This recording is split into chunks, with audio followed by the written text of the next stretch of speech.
The one thing I can say about leadership is you can't fake it. Particularly on this job, on FDNY, the guys can pick up right away if you know what the hell you're doing.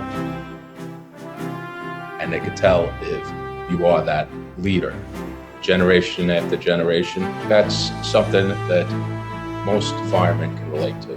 Their dad was a fireman. And it's something that runs in the family. Young guys following dad's footsteps, and that's basically what I did. Having a front row center seat to the human condition, this job and my years on it have made me appreciate the fragility of life in general. When I saw those buildings come down, I knew I lost my best friend growing up. I think every day is a gift, and don't take tomorrow for granted.